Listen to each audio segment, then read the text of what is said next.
नीतीश कुमार क्या गए? बिहार में जेडीयू के लिए जेडीयू को नीतीश कुमार के जाने के बाद पहला बड़ा झटका लगा है। बिहार में नेतृत्व परिवर्तन और सम्राट चौधरी के मुख्यमंत्री बनने के बाद एनडीए को तगड़ा झटका लगा है। विधान परिषद की एक सीट पर उपचुनाव हुआ था। उस सीट के नतीजे जब आए तो हर कोई चौंक गया, जिसमें जेडीयू प्रत्याशी कन्हैया प्रसाद को मात देने में आरजेडी उम्मीदवार सोनू राय कामयाब रहे। भोजपुर बक्सर की एमएलसी सीट पर अब आरजेडी का कब्जा हो गया है। भोजपुर बक्सर स्थानीय प्राधिकारी निर्वाचन क्षेत्र की विधान परिषद सीट पर जेडीयू का कब्जा था। इस सीट से जेडीयू के राधाचरण साह एमएलसी थे, जो 2025 के विधानसभा चुनाव में विधायक चुने गए। ऐसे में उन्होंने एमएलसी सीट से इस्तीफा दे दिया था, जिसके चलते यहां पर उपचुनाव हुए। विधान परिषद के उपचुनाव में जेडीयू और आरजेडी सहित 6 उम्मीदवार मैदान में किस्मत आजमा रहे थे। सम्राट चौधरी के मुख्यमंत्री बनने के बाद बिहार में ये पहला चुनाव हुआ है जिसमें एनडीए के उम्मीदवार को शिकस्त खानी पड़ी। भोजपुर बक्सर के स्थानीय निकाय के द्वारा चुनी जाने वाली विधान परिषद सीट पर आरजेडी उम्मीदवार सोनू कुमार राय ने भारी मतों से जीत हासिल की। इस तरह जेडीयू को तगड़ा झटका लगा है। आरजेडी के सोनू राय ने करीब 340 वोटों से एमएलसी उपचुनाव जीत लिया और जेडीयू के उम्मीदवार कन्हैया को हार का मुंह देखना पड़ा। नमस्कार। बक्सर भोजपुर एमएलसी उपचुनाव में राष्ट्रीय जनता दल के हमारे जो प्रत्याशी भाई सोनू राय जी की भारी मतों से जीत हुई है। एनडीए को करारा हार का सामना करना पड़ा है। मैं अपने दल के सभी नेताओं को, कार्यकर्ताओं को, मतदाताओं को शुभकामनाएं और बधाई देता हूं।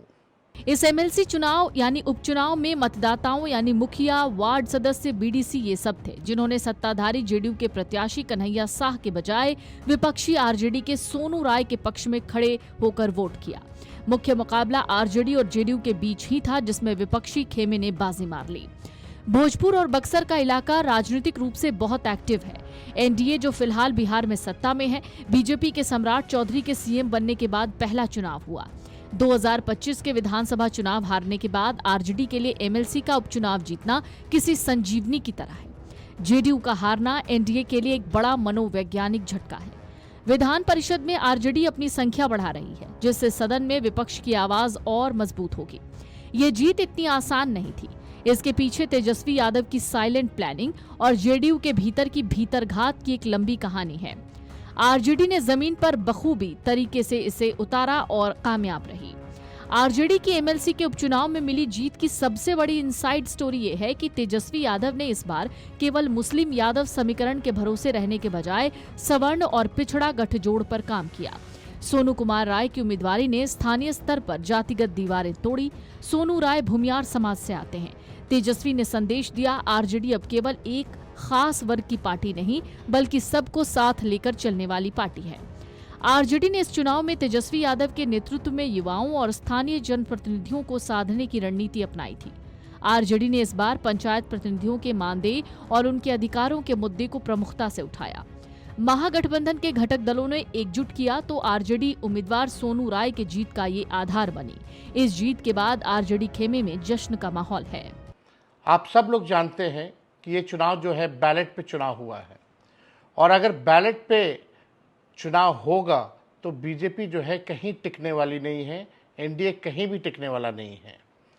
आप सब लोगों को पता होगा कि जब बैलेट पे बिहार विधानसभा की गिनती हुई थी, जो अभी विधानसभा का चुनाव खत्म हुआ, राष्ट्रीय जनता दल और महागठबंधन के प्रत्याशी लगभग 150 से भी ज़्यादा सीटों पर विजय प्राप्त किए थे। लेकिन सरकार में बैठे लोग मशीन तंत्र, धन तंत्र, छल कपट करके हम लोगों को हराने का काम किया गया। आज भी अगर मशीन से गिनतियां होती हैं तो पूरा दिन लग जाता है, रात के 1-2 बजे तक गिनती होती है। पहले भी वही होता था, लेकिन कोई फ़र्क नहीं है। तो हम ये कहते हैं कि भाई जब समय उतना ही लग रहा है तो बैलेट पे ही क्यों नहीं वोटिंग हो, और बैलेट पे वोटिंग होती है तो परिणाम आप सब लोग जानते हैं कि एनडीए कहीं टिकने वाला नहीं है, बीजेपी कहीं टिकने वाला नहीं है। एनडीए की हार का एक बड़ा कारण आंतरिक गुटबाजी रही। भोजपुर और बक्सर के इलाकों में बीजेपी और जेडीयू के स्थानीय नेताओं के बीच तालमेल ठीक नहीं है, या यूं कह लें कि भारी कमी है।